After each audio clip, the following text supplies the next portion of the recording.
Assalamualaikum warahmatullahi. Bismillahirrahmanirrahim. Alhamdulillahi rabbil alamin. Nahmaduhu wa nasta'inuhu wa nastaghfiruh. Wa na'udzu billahi min shururi anfusina wa min sayyiati a'malina. Man yahdihillahu fala mudilla lahu wa man yudlilhu fala hadiya lahu.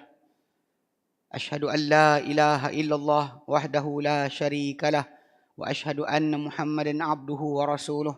Allahumma salli ala Muhammad wa ala ali Muhammad kama sallaita ala Ibrahim wa ala ali Ibrahim innaka Hamidum Majid.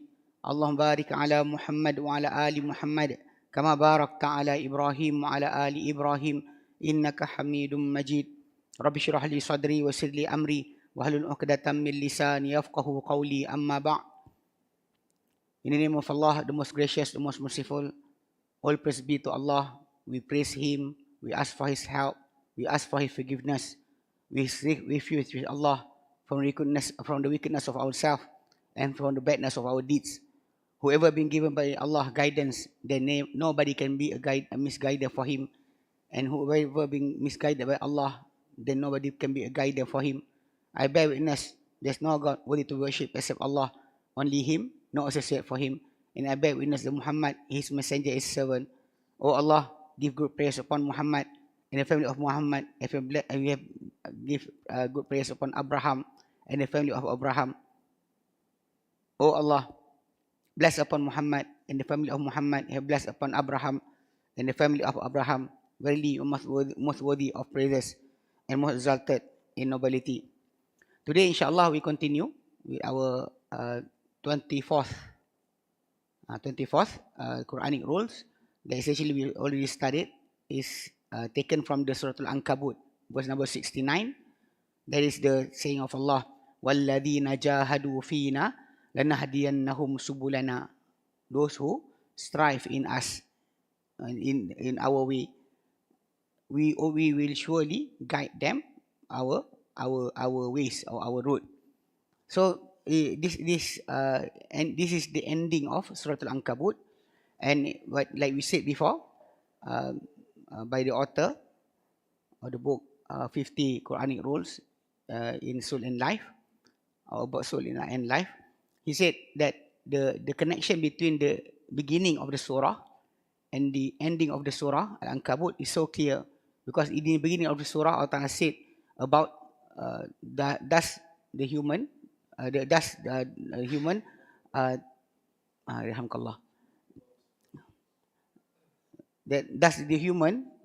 thought that they can be left out to say we are believers and they will not be tested. Walaqad fatanna alladhina min qablihim, we indeed we already test those who before them. Fala ya'lamanna Allahu alladhina sadaqu wa la ya'lamal kadhibin. So that Allah Ta'ala will know who is truthful in their claim about belief in Allah, and who is actually claiming falsely. So the question came, said by the author, that if Allah Ta'ala will test us, so what is the way that we will be successful? Because already all people will be tested. All human beings will be tested by Allah. We came to this world for test from Allah. So how do you manage to be successful in that test?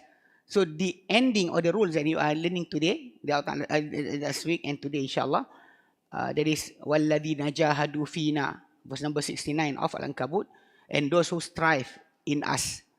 Allah Ta'ala said, لَنَهْدِيَنَّهُمْ سُبُلَنَا, we will guide them our ways. So means that the way for you to be successful will be guided if you have two things. Jahadu fina. Essentially we said the two things is actually one is about being striving in the way of Allah, and the other one is actually to be sincere in our way in doing that. So we stopped last time when he said li'anal iman, because he said that iman laysat kalimatan tuqal, is not words being said. Innama huwa haqiqatun dhata takalif, but is actually a reality that have a burden, heavy weight, or things to be carried. Wa amanatan dha'aba, and also it is a trust that have float that you have to endure. Wa jihadun yahtaju ila sabri, and also the iman is also a striving that have to have from you the patient. Wa juhdun yahtaju ila ihtimal, and tiredness that you have to bear. Fala yakfi an yaqula an-nasu amanna, then this is not enough for people, or for human being, to say that we are believers, we already believe. Wa hum la yutrakuna li hadha ad-da'wa, and they will not be left out for this claiming that to be a believer. Hatta yata'arradu lil fitnati, until they being exposed to tests or trials by Allah. Fasbutu 'alayha, and they become fixed upon that, do not move away. Wa yakhrujuna minha safiyatan anasirihim, and they will come out from the test clean their inner self, their inner self. Khalisatan qulubuhum, and their heart will become sincere. Kama tuftanun naru dhahaba, as fire will test the gold. Litufsila bainahu wa bainal anasir rakhisati, so that the fire will separate between the gold and the other matters that is cheap, that clinging to the gold. Wa hadha wa aslu kalimatul lughawi, this is the original meaning of fitnah. The word fitnah, original meaning is when you take the gold and put it in the fire, and to separate between the pure gold, the gold pure is purity, from other things that clinging to the gold. Walahu dalalatun wa zilluhu wa iha'uhu, and it also have its meaning, its shadow, and also its sign. Kadzalika tusna'ul fitnatu bil qulub, and as that the trial will make to your heart. The heart will be tested and become better after the trial. Faya man nasabat nafsaka nasabta nafsaka lid'awati. So, you who already put yourself in the way of da'wah, because like being asked, our brother asked last week, do we have to do the da'wah? I said, because you know that Islam that you come with, you carrying, you are practicing it, is the best thing. You always try to, not advertise, to call to people to follow you, like the regimen of diet. If you do something that dietary, like intermittent fasting, so you'll say that this fasting is so good, doing it to me. When you're telling that story to your friend, you actually advertising for that diet that you are doing. So why didn't you don't want to say anything about Islam that is actually giving you all the thing that best in your life? Why? So you say that everybody must do the da'wah. You don't have to be an ustaz to do that, because we know that we in the Malay Peninsula and also the Southeast Asia, one part of the story about how Islam came to us is actually through the merchant. The merchant came with Islam, with their goods, but they also spread the Islam to the locals so that they will embrace Islam. They are actually wanting to sell their product, but they also give away Islam. That's it, how Islam came to us. The other theory is actually from China, because they say that the China people, they actually embrace Islam earlier than us, especially the province that is actually to the east, to the west side of the China, the west side, they are actually go into Islam more earlier than us. So there's two theory about how Islam came to Malay Peninsula. But anyhow, both came through the merchant. Either the China or the Indians, they are all merchant. So like that, you have to be. Because in the end of the Surah Al-Yusuf, the Prophet ﷺ being told to say, Qul hadhihi sabili. O Muhammad, say, this is my way. Ad'u ila Allah ala basiratin. I call to Allah. I call to Allah ala basiratin, with clear message. Nothing is hidden. Ana wa man ittaba'ani. I and whoever follow me. So if you follow the Prophet, then your urgency, your thinking about spreading the Islam must be in yourself, because you are following the Prophet. You don't have to be the scholars. But if you don't know what to say, then you ask from the scholars. You ask from the scholars how to say about that things. Especially we in Al-Khadim, Alhamdulillah, we have experience from the Sheikh Hussein Yi, Hafidhullah, that have experience on doing the da'wah. He himself, from originally non-Muslim, have been Buddhist, Christian, and until embrace Islam. So basically, he have the knowledge about what to say to the non-yet Muslim. So that is the thing. Then and also in da'wah, you have to know this is another da'wah is called islah, to amend or to reprocreate those people who stray from the way of Allah. They are Muslim, but they are running away. That's also the other da'wah they have to do. So whoever, فَيَا مَنْ نَصَبْتَ نَفْسَكَ لِلدَّعْوَةِ, for you who have stand yourself for da'wah. وَأَقَمْتَ نَفْسَكَ مَقَامَ الرُّسُلِ الدُّعَاتِ, and you have placed yourself in the position of the messengers that who are the caller to the straight path. They are actually the caller, the prophet or the messengers of Allah. They are people who doing that. So there's no more good example for us in our Islam except like unto the prophet and the messenger of Allah. Tahammala kulla ma yulaqika, tahammal kulla ma yulaqika min al-mihani biqalbin thabitin. Bear everything that you meet from trial and tribulation, biqalbin thabitin, with a fixed heart. Wa ja'shin rabitin, and also feeling that is actually so tight. Don't ever lose yourself. Wala taz'azannaka an anka al-kurub. Don't make the trial or the disaster or the calamity shake you. Don't make it shake you. فَإِنَّهَا مُرَبِّيَةِ الرِّجَالِ, because the trial and the difficulties is actually the place of education for the men. وَمُحَذِّبَةُ لِلْأَخْلَاقِ, and also the cleaner for things that will cleanse your attitude or your moral. وَمُكَوِّنِ النُّفُوسِ, and also it will build up your soul, because that is the real usage, real thing related to the trial of Allah. وَإِنَّ رَجُلًا لَمْ تَعَرِّكْهُ الْحَوَادِثِ وَلَمْ تُجَرِّبْهُ الْبَلَايَا لَا يَكُونُ رَجُلٌ إِصْلَاحٍ وَلَا دَاعِي خَلْقٍ إِلَى حَقٍ. And a man that is actually never ever being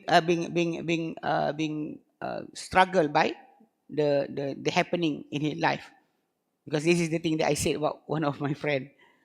He went into the jungle to try himself, to make sure that he said, I'm a patient man, to stay in the jungle, dig well for himself, plant tree for him to eat. But in the end, he thought that is the way that his heart will be, or being tried. He being tried by Allah and successful. So I said to him, actually, as long as you are not a married person, you say you are a patient person, you don't get married, and you don't have children, then you don't say that you are a patient person. You don't stay in the society to meet people, don't say you are a patient person. Because the real trial is when you stay with human. Because with ants, mosquitoes, you have trial, but it's actually so little. Not really a good trial for you. Because anybody can endure that. Just because the ant and the mosquitoes, the worm that you met, it actually doesn't affect you big effect. But a human being, when they say something to you, they look at you, that is so will have something inside your heart. You start to envy another person. You have to anger towards another person. You relax. You don't like any person, but you have to talk to them. That is the way you want to know whether you are actually really a patient person, not by staying in the jungle by yourself. So he said here, Inna rajulan yata'arraq lam tu'arrikhu hawadithu.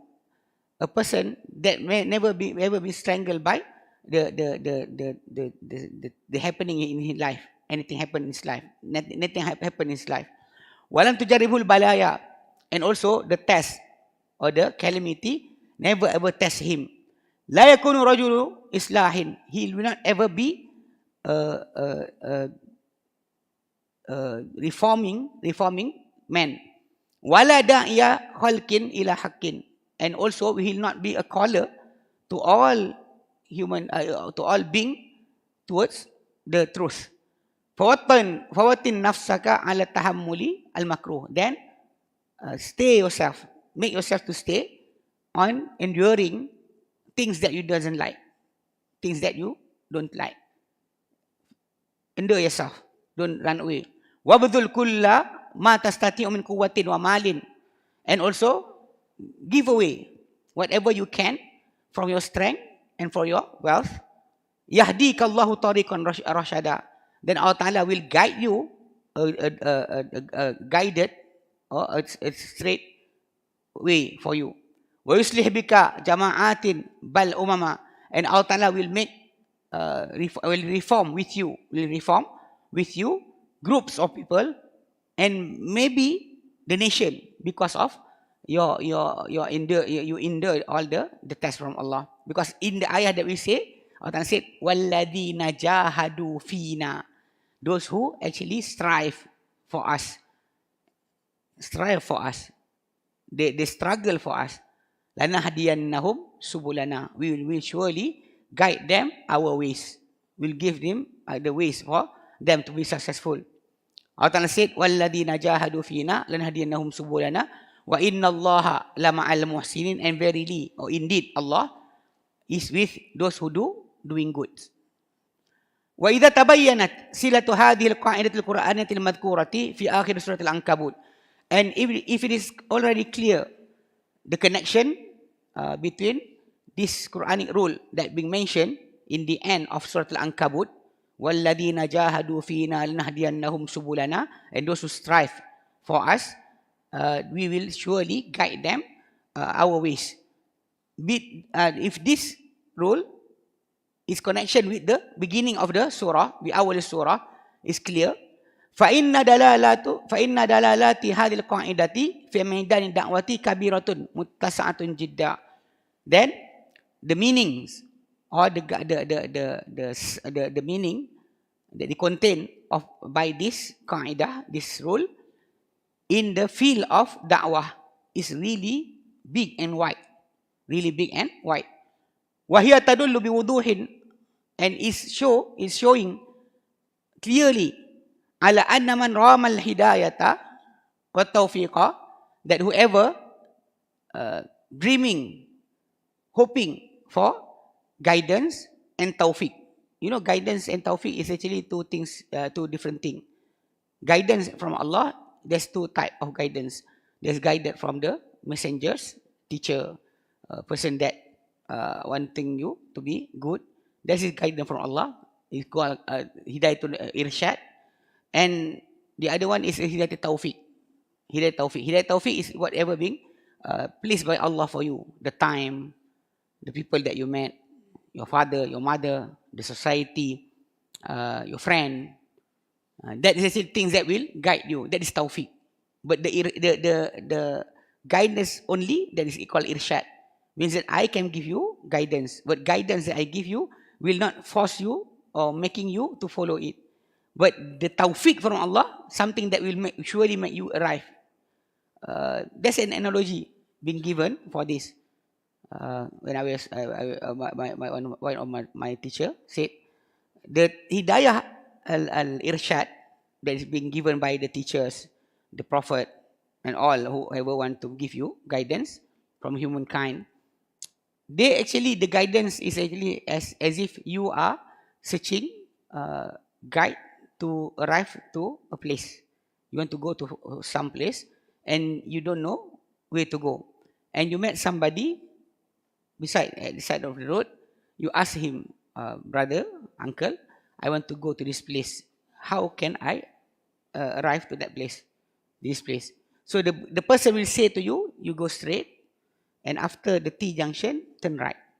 And the first left, you turn the first left after you enter that road. And after 3 weeks, he will detail for you everything, but just guide. You have to go by yourself, and you have to arrive there, and accordingly to whatever he told you. That is Hidayah Irsyad. And the other one, Hidayah Taufiq. Hidayah Taufiq is actually when you still similar analogy. A person came to you, you don't know how to get to a place. You ask somebody, the person said, come, I send you there. Come.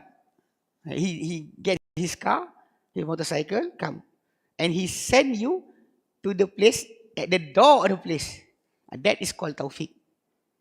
So we always know that in our life, Allah Ta'ala is giving us the two types of hidayah. The two types of guidance. One guidance is just being given by anybody, preachers, ustaz, even the prophet. They are telling us something for us to follow. But the other one, that Allah Ta'ala guide you, take you there, take your hand there, and send you in front of the place that you want to go. That's the difference. So Taufiq is actually more beneficial for us than the irsyad, because the irsyad you can follow or you cannot follow. But this one, he take your hand and send you to the place. That's the difference there. So whoever want hidayah and also taufiq, وَهُوَ يَسِيرُ فِي طَرِيقِ الدَّعْوَةِ, while he is actually walking in the way of da'wah.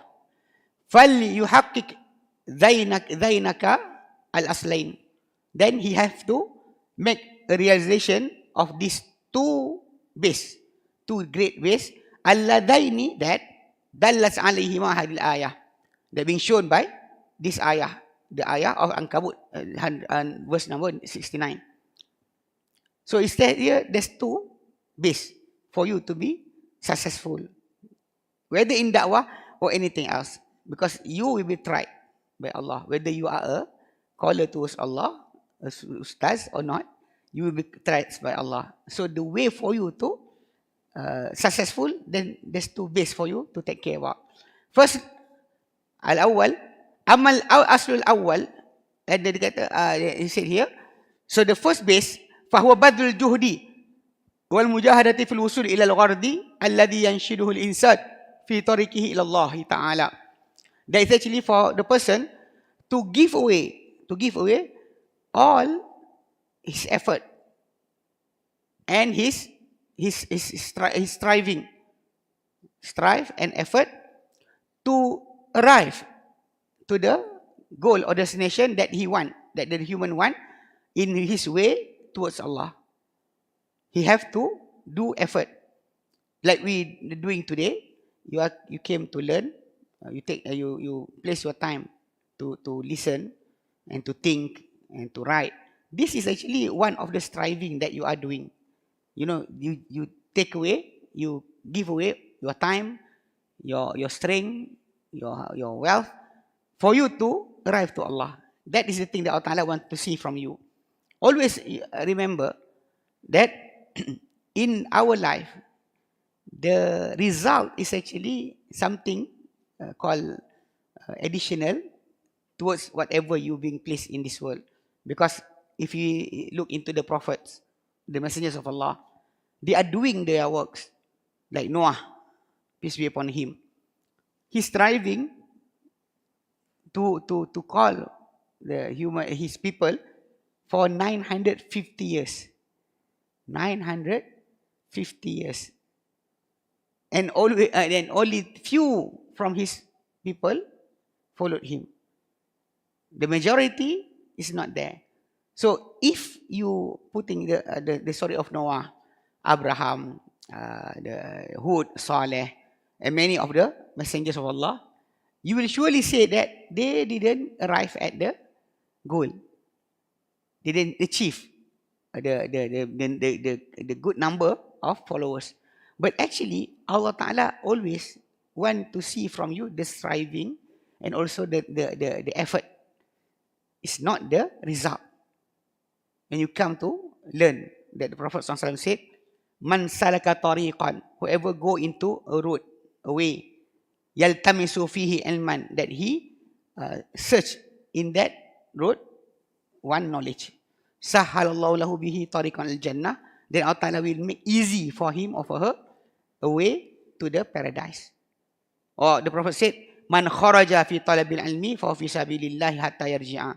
Whoever go out in searching for knowledge, and then he is actually in the way of Allah, in fi sabilillah, hatta yarji'a, until he went back to his place. Means that the searching is actually that Allah Ta'ala will be rewarding you for, not the result. The result will have burden. You don't know something, then you will not be told to convey it. You don't know about wudu, then you're not being asked to teach others about that, because as long as you doesn't know, then it is for you only. But when you know the knowledge and somebody is asking you, then it is actually obligated upon you to give away the knowledge. You cannot just stay there. And if you see somebody doing wrongly, you have to correct them. The thing is, after you have the knowledge, that is the burden. After you have the knowledge. But Allah Ta'ala is giving you the reward, is not because of having the knowledge, but in going to seek for the knowledge. So the effort is actually things that Allah Ta'ala will reward you. So this is the first base. When you want to be successful and you want to go to Allah, you want to make sure that Allah Ta'ala will guide you, give you the hidayah and tawfiq, then you have to first strive yourself. Give away your time, your strength, your effort in the way of Allah, to have a goal in going to Allah. Secondly, wal-aslu thani, and the second base for this is wal-ikhlas. Wal-ikhlas lillahi is actually to be sincere because of Allah. Sincerity in Allah. That is known from that ayah by the saying, وَالَّذِينَ جَاهَدُوا فِينَا. Fina. Those who strive, fina, in us. فَلَيْسَ جِهَادُهُ مِنْ أَجْلِ نُصْرَةِ ذَاتٍ. Then their striving is not to help or to be successful for their own self. Not for their own self. Wala jama'atin. And also not because of a group. Ala hisabin ukhra,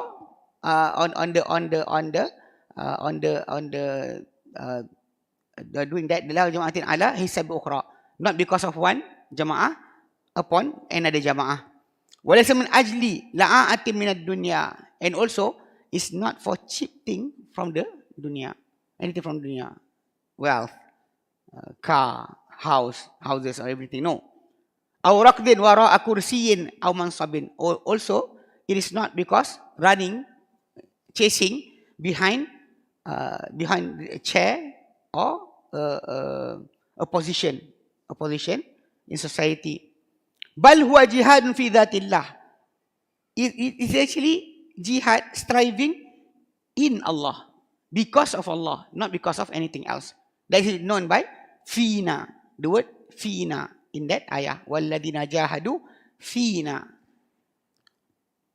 Wa innama nubbiha ala hadal asli wa huwa al-ikhlas. And only being attention being given to this base, this first base, the second base, wa huwa al-ikhlas, the sincerity, makaunihi syartan fi kulli amal.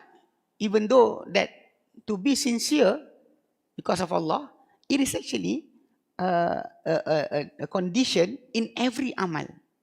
There's no deeds that you are doing will be accepted except if it is sincere for Allah. Sincere for Allah. Fa inna sirra wallahu alam. Why being mentioned second time, even though you know you will do the jihad. And why does Allah Ta'ala reminded about the ikhlas? Wallahu a'lam. لأن من الدعاة من قد يدفعه القيام بالدعوة أو بأي عمل نافع. Because from among the callers, the preachers towards Allah, maybe the things that pushing him to do the da'wah, that push him to do da'wah, or to any beneficial deeds, ar-raghbatu fi syuhrati, the likeness to be famous. You know, these days, Allahu a'lam, everybody is actually liking to be famous. Somebody will do something and start to say, I'm doing da'wah right now. Wallahu a'lam. Actually, these two things, the social media in our time, is actually like a sword with two edges. You can use it for goodness and for badness. For goodness, actually, in our time today, the da'wah will enter every house, in every part of the world. Nobody can stop you. Because it's not, I accept somebody make a complaint about your video to the YouTubes or to the Facebook, then they start to stop or block it, and ask you the reason and everything. If nothing being asked, then the da'wah will arrive everywhere, anywhere, anytime. That's the goodness. Even these days, we are not like Sheikh. He's actually already being known internationally. If you go with him to Hajj or to Umrah, people will say, "Oh, Sheikh Hussein." They want to have selfie with him. From Bangladesh, from India, from any part of the world, they know him because what he's preached in Peace TV before arrived everywhere in the world. We can say that he is actually a well-known person.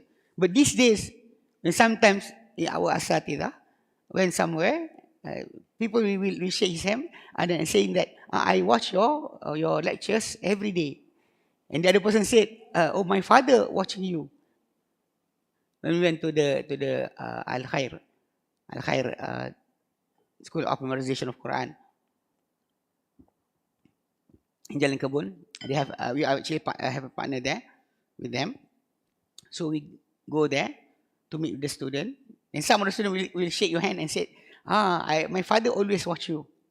So means that in these days, nobody can stop the da'wah. The videos will be shared and throughout everywhere.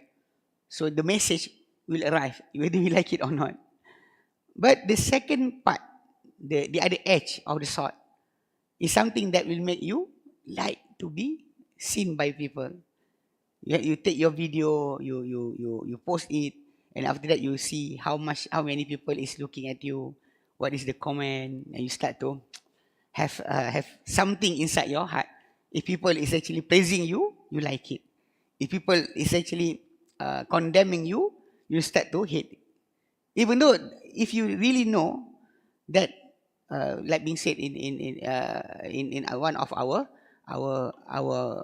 rule, that Allah said, "Faman yuhinillah, fama lahu min mukrim." Whoever being down by Allah, being tarnished by Allah, nobody can respect him anymore. If Allah Ta'ala put you down, nobody can respect you.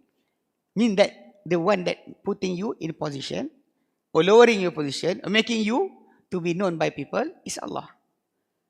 So basically, you have to have no feeling, don't have any feeling for ever people praising you or hating you. You have to have that attitude, because all of it is from Allah. It's from Allah, not really from yourself. And also, you know that if a person praise you, you know you may be not like what being said by that person. Or when people shaming you, you are not that downgraded person. You know that your value. So you should not be have any feeling about that. But normally, after posting your videos, you start what people are saying about that. That is actually the second edge of the sword. And even some people actually, acting in front of the camera to get people to give charity to them. That is actually something that happening right now. Millions being gathered, being gathered just because of video. Serious. That is what happening right now. So that two edge of the sword. You can use it for goodness, or you can use it for badness. That's the thing. So right now, when being said here, because Allah Ta'ala said, وَالَّذِينَ جَاهَدُوا فِينَا, those who actually entering the field of da'wah, they will having that trial. They're starting to think about what people are saying about me. Even though, one thing we have to learn, that the acceptance of people is by Allah, not by you. You do your effort, you do whatever you do goodly, then you just hoping that Allah accept whatever deeds you are doing, not people praising you or hitting you about that. This is the thing you have to make sure, because this is the thing that maybe because it's happened here, because maybe some of them being pushed into doing da'wah or any beneficial deeds, ar-raghbatu fi syuhrati, wanting to be famous, allati nalaha da'iyatul fulani, that guy, that person, that da'i, that preacher getting that. Especially when you go into the place like in America, all the preachers, tele-evangelists, they are also so rich people. Seriously, having private jet. And I see one of the television journalists asking for the preacher, you are doing this, doing that. Are you saying that you don't want to go into normal flight? The preacher said, inside the flight, there's many people, drunkards is there, the alcohol is there. How can I be there? So I have to use private jet. He said that because those inside the plane, they are sinners. So I cannot be there. How can I be there? He went to reason for he is doing a lavish lifestyle. So he start to give reasons. The journalists actually start to laugh, because that's the way. So there in America or in Western country, the tele-evangelists, they are gathering money. They're getting money from all the followers. The thing that will make some of you thinking about that. If we get that money, because even in our time right now, the Bank Negara is actually give permission for anybody gathering money for charity. 30% of that the money gathered can be used as the operational cost. 30%. If you gathered 1 million, 300 million is yours. So people start to gulping their saliva, looking that there's a thing, there's a money there, there's business there. We in Islam, when we say about da'wah, we don't ever thinking about the money, because we are doing the work of the Prophet, and the prophets, all the prophets being saying in the Quran. If you look into the Surah Hud, Noah say there, Abraham, Hud, Saleh, all of them saying to their people, La as'alukum alihi ajra. I don't ask you upon whatever I giving you any payment. No payment being asked. La as'alukum alihi mala. I don't ask you.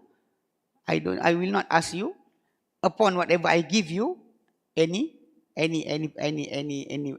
possession, any wealth.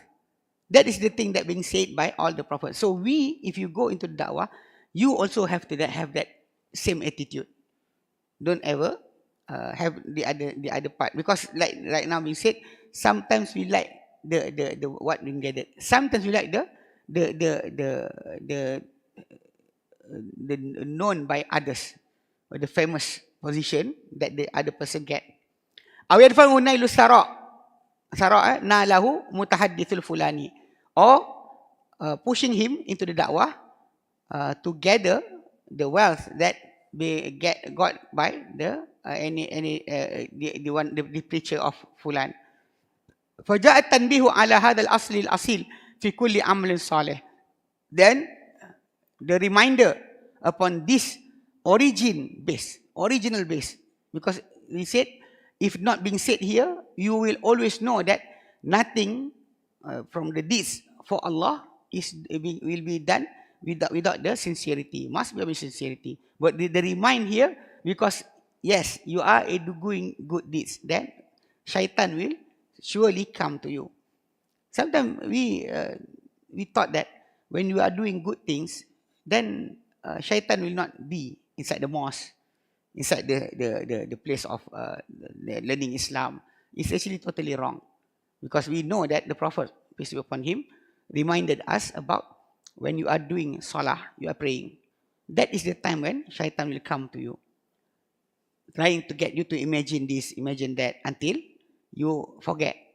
You forget how many rak'ah you are doing. And sometimes, even in recitation of the Quran, you want to recite the Quran, Allah said in Surah Al-Nahl, verse number 99 or 100, the Prophet the Quran said, فَإِذَا قَرَأْتَ الْقُرْآنِ وَإِذَا قَرَأْتَ الْقُرْآنِ فَاسْتَعِذْ بِاللَّهِ مِنَ الشَّيْطَانِ الرَّجِيمِ. And when you want to recite the Al-Quran, then seek refuge with Allah from the shaitan that is being banished by Allah. Seek refuge with Allah. Why? Because he is actually not running away. This is something that in our time right now, people saying that we recite the Quran, the shaitan will go away. It's actually totally the different meaning in the Quran. Because in the Quran, it being said there that when you recite the Quran, then the shaitan will come. So seek refuge with Allah. Seek protection from Allah. Seek protection with Allah from the shaitan that will coming to you, to make sure that you don't understand the Quran, or you recite the Quran to boast up yourself, to say that I recite. You don't recite. I recite daily. You start boasting yourself, and sometimes you start to wrongly understand the Al-Quran. That is from what being done by the shaitan. You recite the Quran, they will come, not running away. This is the ayah that is actually so, what you say, the exorcist, the people that want to exorcism, exorcist. The people that exorcist the shaitan in people's body, using the Quran, they have the problem with this ayah. The ayah Surah Al-Nahl, verse number 100. Because that ayah is not giving you the understanding that the shaitan will run away. But when you recite the Quran, shaitan will come and try to make you don't understand the Quran correctly, or have a wrong understand about the Quran. That is the thing will happen. But we can see that in many of the movies. Even it's really the same like happen in Christianity, when they get the cross and they do that in the name of the Father, the Son, and the person will be shouting and hysterically. So the same is being done in Islam. Allahu A'lam. Some place in Indonesia, we have the recording we saw in YouTube. The Ustaz or the Sheikh will recite the Quran, and the people in front of him will start to crawling and jumping and shouting. Like the Quran is actually giving the effect. We surely know that by remembering Allah, your heart will become serene. We can calm. Ala bidikrillah tatma'innul qulub. Know that by remembering Allah, it will be calming your heart. Becoming your heart calm. Become calm. Not shouting and everything. It's the opposite. And there's no remembering Allah there's no bigger than the Quran. There's nothing is bigger for you to remember Allah than by remembering Allah through the Quran. Al-Quran is the greatest zikr, because it is the words of Allah. So if you remember Allah using the Quran, then the effect should be better. But now you are seeing people, we recite the Quran and everybody start to crawling and jumping and hysterically doesn't realize what they are doing. That is actually totally wrong. Allahu A'lam. Maybe the shaitan go into the body, making the person to be like that, so that the preacher, the ustaz, will thought that the Quran is giving the effect, and the other people also will believe that, and in the end, the shaitan will go away and laughing at them. See, people start to believe, and they start to not understand the Quran and not practicing the Quran. They took the recitation as the practice. The Quran being sent down, like being said by Hasan al-Basri. The Quran being sent down to us for us to understand it and to practice it. But human people is taking the recitation of the Quran as the practice of the Quran. The recitation is the practice. Quran being sent to us for us to understand, recite, understand, and practice. But people actually taking the recitation is the practice. Normally in the Malay society, you say, saya amal ayat ini. I practice this ayah. What? I practice this ayah, I recite it 1,000 times. The other person said 5,000 times. But the ayah, such as the ayah of 1,000 dinar, the ayah in Surah Al-Talaq, verse number 3 and 4. Allah Ta'ala said,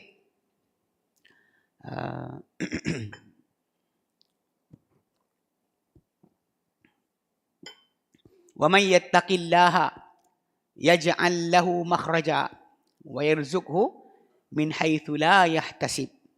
Whoever have fear towards Allah, piety towards Allah, يَجْعَلْ لَهُ مَخْرَجًا, Allah Ta'ala will make for him an escape way from any problem, an escape way for him. وَيَرْزُقْهُ, and Allah Ta'ala will give provision for him, min haythu la yahtasib, without he thinking that is possible.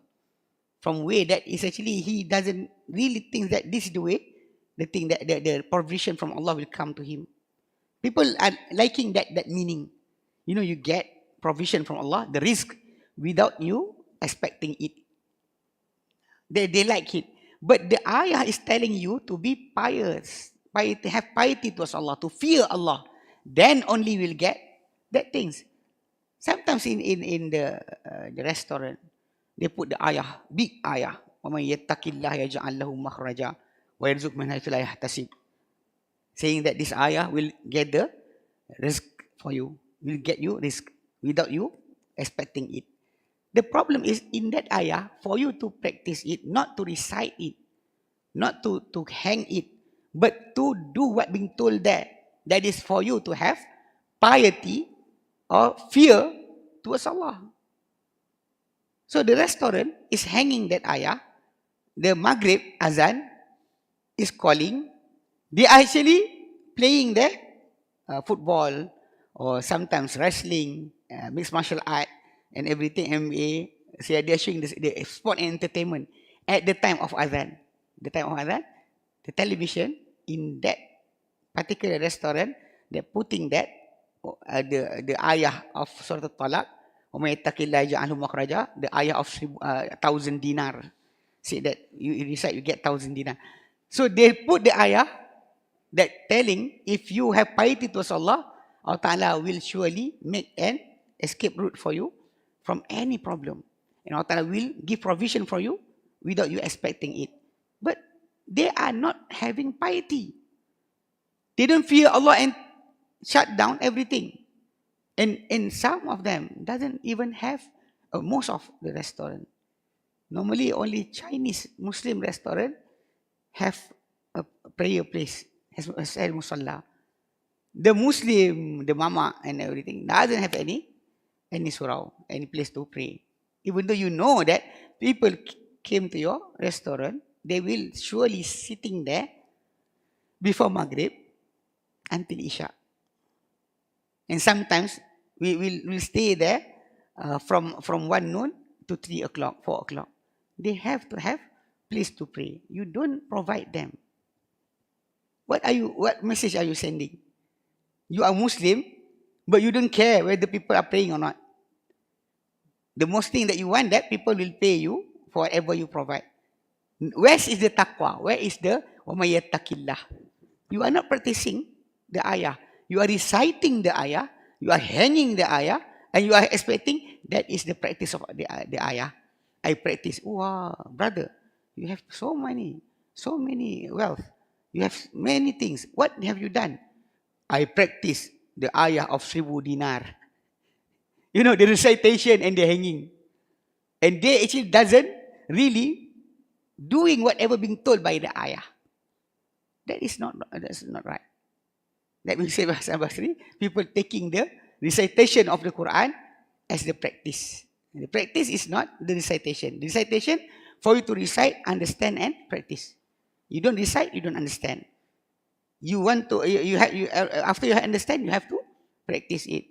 But the problem is, people is taking the recitation of the Quran as the practice of the Quran. That is clear message you have to know here. He said here, wasammatu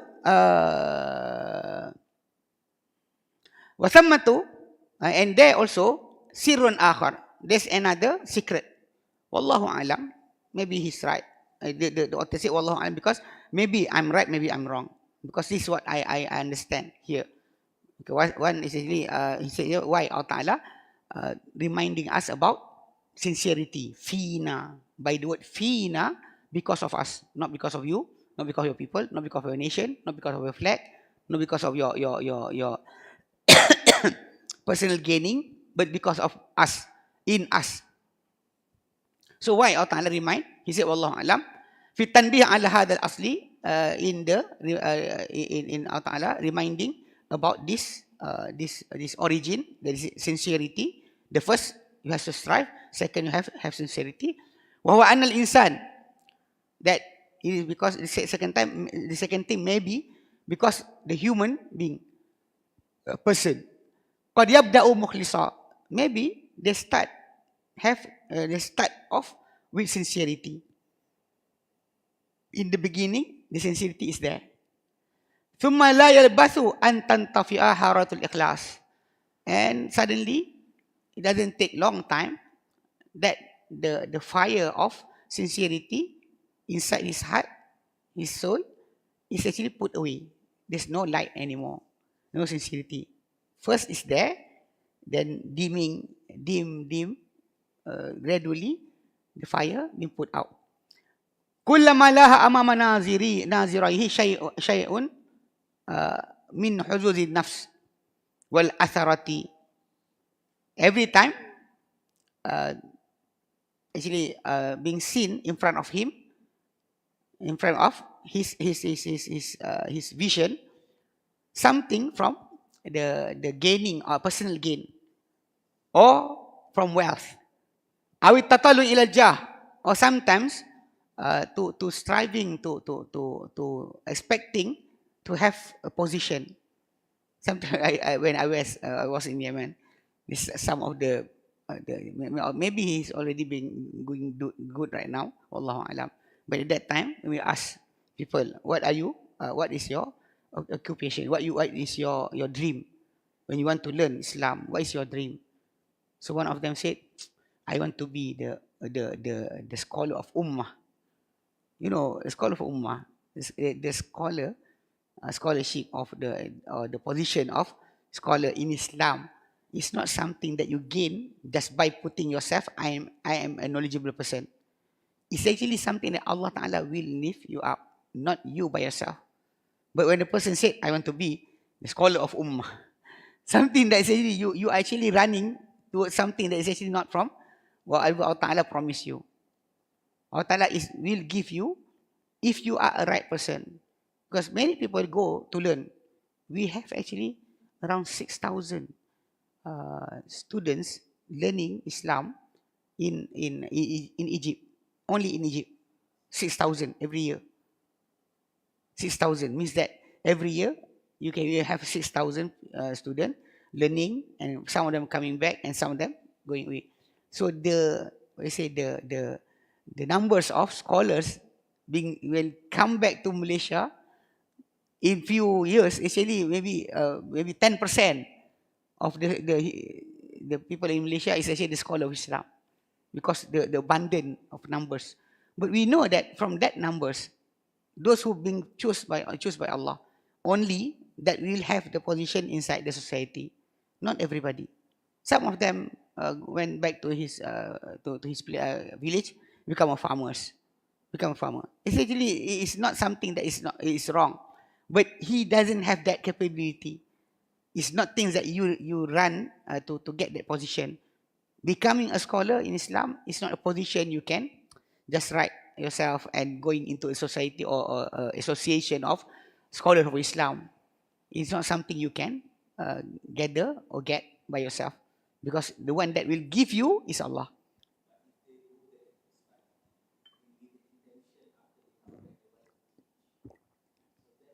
That is the thing. The problem is when they came back to Malaysia, not everybody can teach. Seriously. Even some of my friends, I know them, they actually don't forget to decide the Arabic. They cannot read anymore. Not about talking, about reading and explaining whatever you read from the Arabic. They lose that capability. Some of them go into business, so they don't look anymore into the knowledge, no more.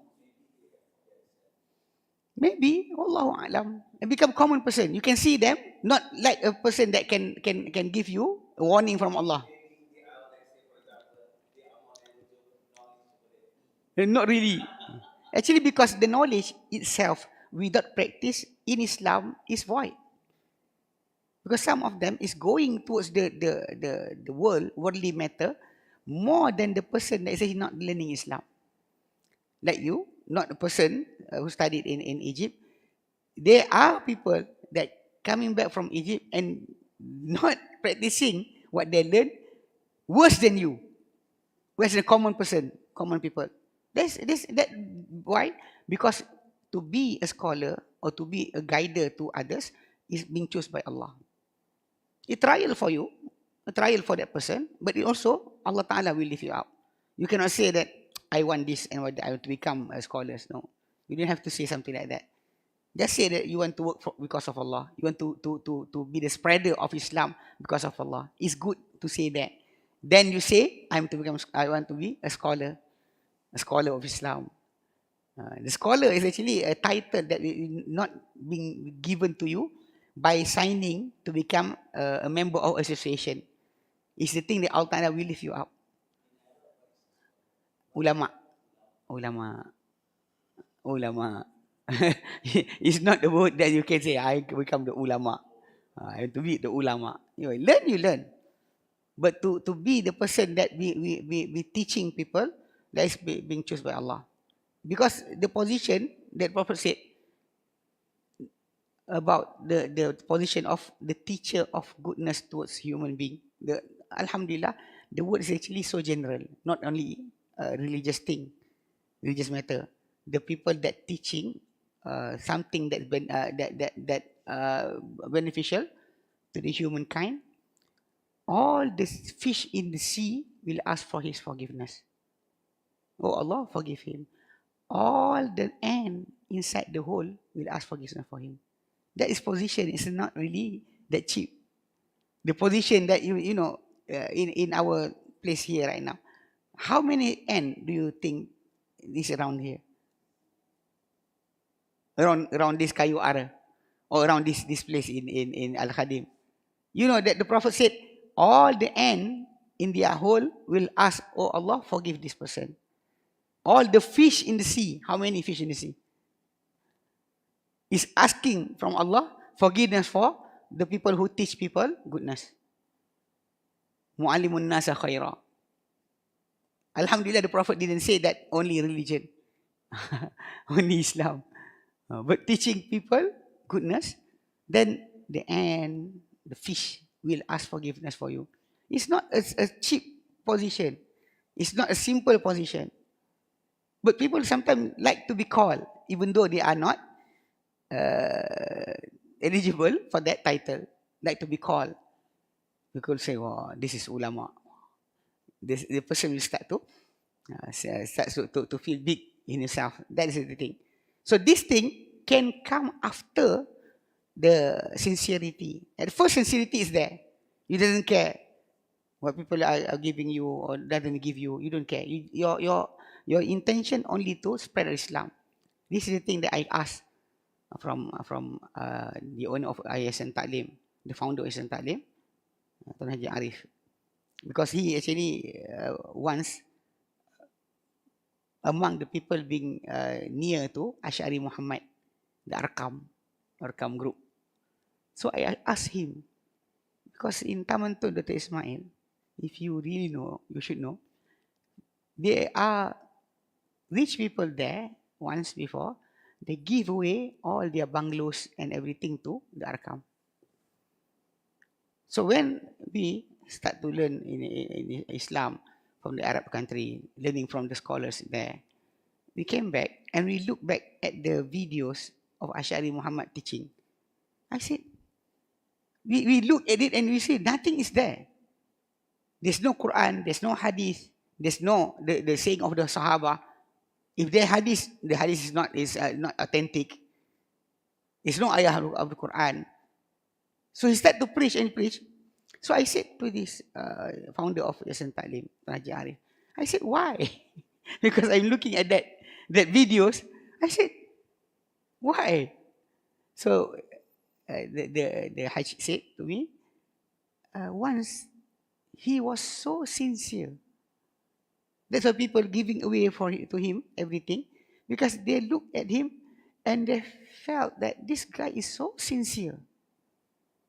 So they give away to this guy until he get everything. Then he start showing, start to turn over, start to think about gathering, and in the end, he start to say that he is the Pabuna Bani Tamim. Among the youngsters from Bani Tamim that will help Mahdi. In the end, he is the Mahdi. So the thing started by sincerity. But during movement towards the way, sometimes we will forget about the sincerity and start to search something is not for you at all. Allah Ta'ala will already promise you in the hereafter for whatever effort you do in this world. If you don't get anything here, smile, because Allah Ta'ala already give for you there.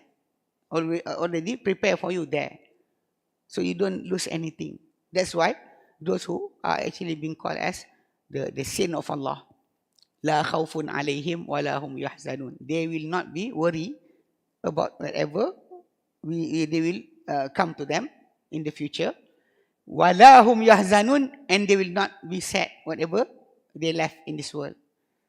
They pass in this world. They didn't get anything in this world.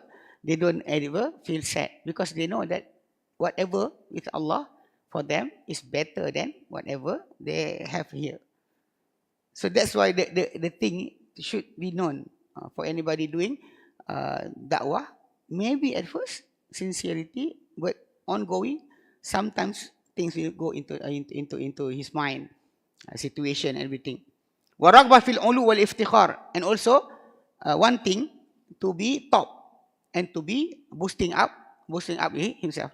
Awin tisar, or to be successful, just like that. Success in personal success, not because of Islam, not because of Allah, but because of personal success. وَالْعِلَلُ النَّاشِئَةُ عَنْ فُقْدَانِ الْإِخْلَاصِ كَثِيرَةٌ. And the cause of losing the sincerity is so many. Actually, there's so many things that will make you lose your sincerity towards Allah. وَإِذَا افتلحت استأصلت الإيمان. And when the cause become clear, it will take away even your iman, even your belief towards Allah will be taken away. وَإِذَا قَلَّتْ تَرَكَتْ بِهِ ثُلَّمًا شَتَّى. And if he actually little, the cause of being not sincere, of losing sincerity is a little there. تَرَكَتْ بِهِ ثُلَّمًا شَتَّى. It will left out to the heart or to the feeling, to the soul.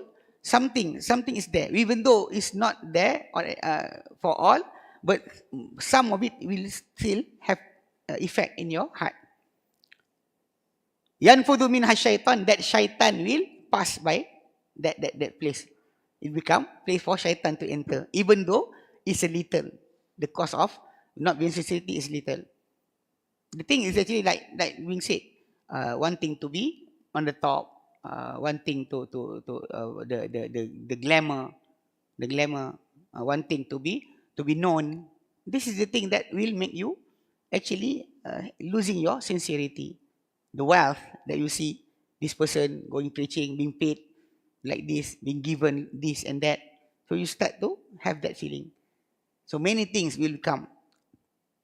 Lidha laisa qariban an ya'ti at-tawkidu ala hadha al-asl al-asil. Then it is not a weird thing for the reminder being emphasized about this base origin of the guidance and the tawfiq from Allah.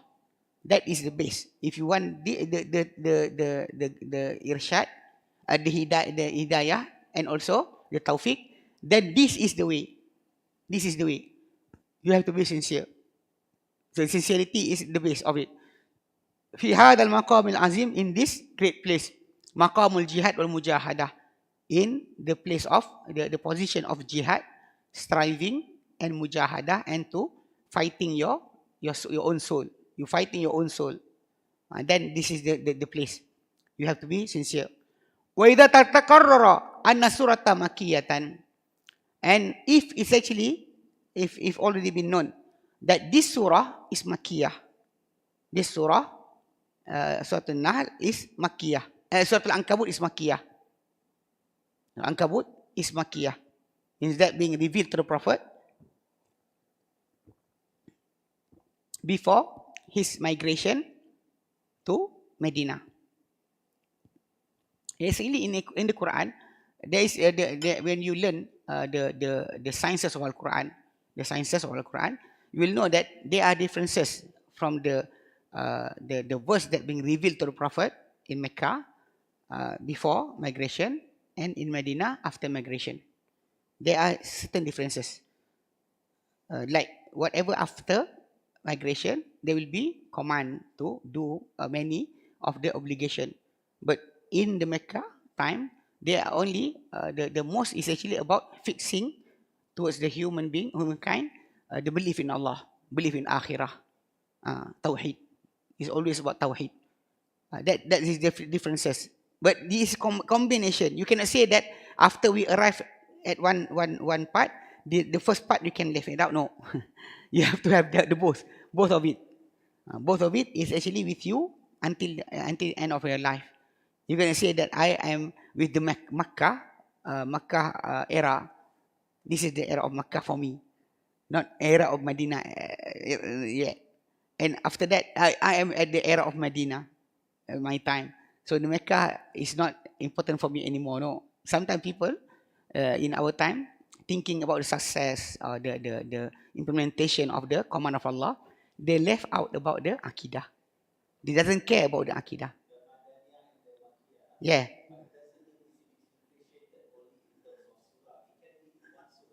Yes. Yeah, because it's not the whole surah. Some of the surah, maybe 2 or 3 ayah in Medina. The beginning of the surah in Mecca. Because the Quran is being revealed to the Prophet, sometimes 5 ayah, sometimes 1 surah. It's not the same. So happen to have that. Only that the situation and the feeling of the companion, you have to differ. Here, Allah Ta'ala command them for something. Here, Allah Ta'ala command them for something. The jihad never ever being said in the Makkiyah. The hypocrites, there's no hypocrites in Mecca era. Before the migration, before the war of Badr, especially, there's no hypocrite. No mention, not a single mention about the hypocrites, the munafiqun. Yeah, no mention at all. But after the war of Badr, and that is the start of the companion start to know about the people that is known as the hypocrites. Those who enter Islam but not because they want to be a believers, just because they want to save themselves from being seen by others as outcasts. They are not mushrik. They are not a believers. They are not believers. You will always treat them as a Muslim. You treat them as a Muslim. If they die, you take their body, you pray, you bury it in the Muslim graveyard. You pray, you wash it, you shroud it, and you pray. You bury it in. Yes, because the munafikun is still praying behind the Prophet. Never ever the Prophet send them away. They running away by themselves. Yes, they actually by the characters, by the characters. In the time of the Prophet, even in the time of the Prophet, the names are being concealed from others. Nobody know of their name. The only person that know the munafiqun in Medina at that time is Hudhaifah ibn al-Yaman. The Prophet give him the knowledge, so he know who is the hypocrites. No, Prophet did not ask him. Prophet give him. Umar will ask him. Umar will ask him. So at Umar's time, when he want to pray upon any bodies, any disease, he will look at Huzaifah. If Huzaifah stand up, he stand up. Huzaifah come to pray, he will go to pray. Huzaifah went away, he went away with Huzaifah. He will not pray. So anyway, the hypocrites only in Medina, not in Mecca. In Mecca era, there's no hypocrites. Because those people who embrace Islam in Mecca, they are being tortured and being Surah Isra is in Mecca. Because the story of Isra and Mi'raj happened in Mecca 3 years before. But if you look into the beginning, but after the beginning, the saying about the people of the people of the book, about the Jew, then it's actually in Medina. Some of it in Mecca, part of it in Medina. So because Isra and Mi'raj happened in Mecca, not in Medina. Before Hijrah. That is supposed to be happening there.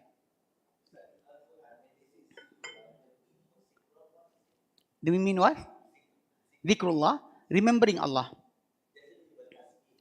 Remembering Allah by mentioning His name, by praising Him, by glorifying Him, by not just remember,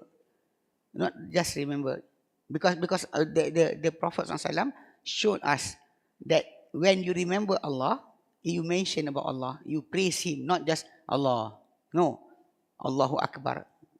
Allah is the most great. Subhanallah, glory be to Allah.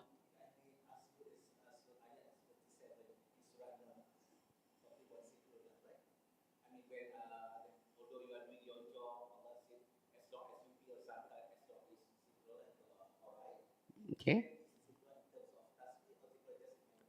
The remembering of Allah, even you are doing that when you are praying zakah, you remember Allah also.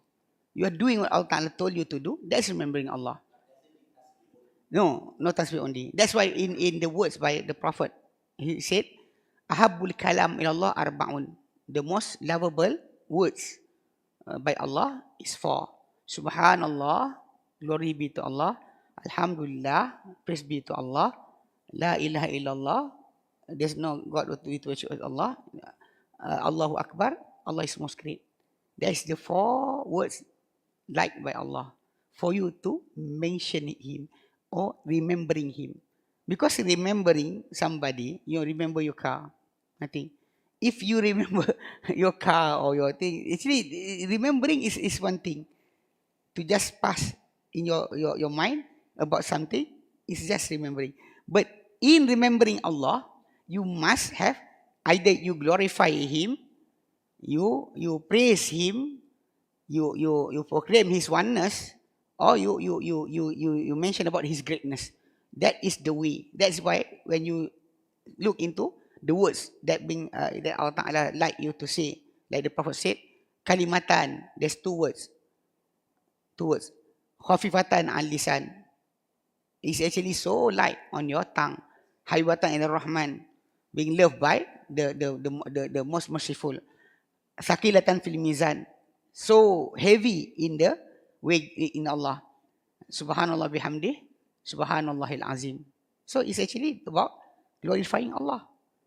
Sometimes the word that you say, La ilaha illallah wahdahu la sharika lah, lahul mulk wa lahul hamd wa huwa ala kulli syai'in qadir. The Prophet said, if a person mentioning it 100 times, then Allah Ta'ala will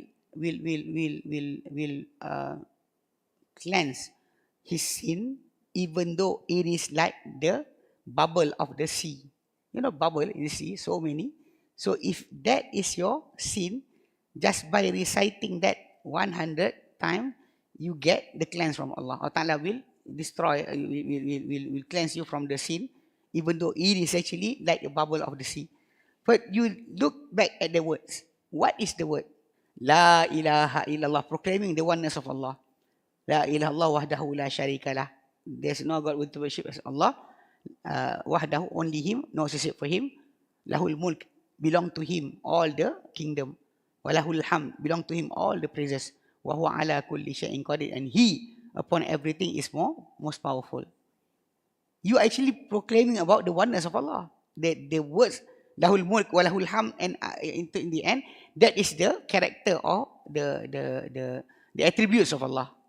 But when you say la ilaha illallah, you actually saying the word that Allah Ta'ala like you to say, the word la ilaha illallah. You know, praising Allah, glorifying Allah, praising Allah, proclaiming the oneness of Allah, or saying about the greatness of Allah. Allahu Akbar. Allahu Akbar. So that's the way. So when you want to remember Allah, you must remember Him in glory, or in oneness, or in praises, or in greatness. That is the right way for you to remember Allah.